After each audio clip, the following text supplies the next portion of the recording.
Hallo, ich bin Stefan Daries, bin seit über 20 Jahren hier in Kalbe Betreiber der Putenwaschanlage. Haben 2 Mitarbeiter und machen von Kükenaufzucht bis zur Endmast alles alleine. Auch Waschen machen wir alleine und fällt uns ziemlich schwerer, weil wir ja älter werden.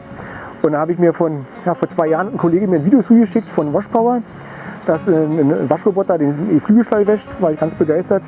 Habe mich sofort ins Auto gesetzt, bin nach Hannover gefahren zur Eurotier und dann ging das eigentlich Schlag auf Schlag, haben einen Termin ausgemacht und letzten Jahr im Mai bei mir auf dem Hof eine Vorführung.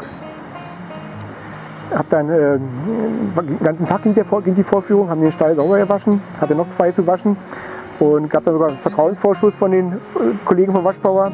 Ich habe die Maschine noch ein paar Tage auf dem Hof gehabt und konnte dann für mich alleine, ohne dass mir einer auf die Finger gucken musste oder wollte, die Stelle zu Ende waschen. Und das hat mich so überzeugt, dass ich dann relativ schnell den Kaufvertrag unterschrieben habe. Und seit letztem Jahr im Juni steht die Maschine bei mir auf dem Hof. Haben jetzt seit über einem Jahr haben wir die in Betrieb. Und Waschen fällt uns viel leichter, geht uns viel leichter von der Hand, weil wir die Zeit, die wir sparen, was uns der Roboter abnimmt, dass ich auch oft mal nachts laufen oder Sonntag, was wir ja nicht machen wollen, haben dann mehr Zeit, um noch ordentlicher zu waschen und uns vernünftig um die Tiere zu kümmern. Ein großer Punkt ist natürlich die Arbeitserleichterung für die schweren Arbeiten. Decke waschen über Kopf. Im Winter, wenn es kalt ist und das Wasser an den Ärmel runterläuft, übernimmt der alles. Meine Mitarbeiter sind sehr zufrieden.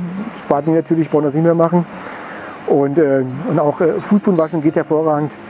Und sodass wir die Zeit, die wir sparen, wir uns um die Tiere kümmern können, die dann wenn wir im Service sind, beim Waschen sind, noch im Aufzuchtstall stehen und auch betreut werden wollen.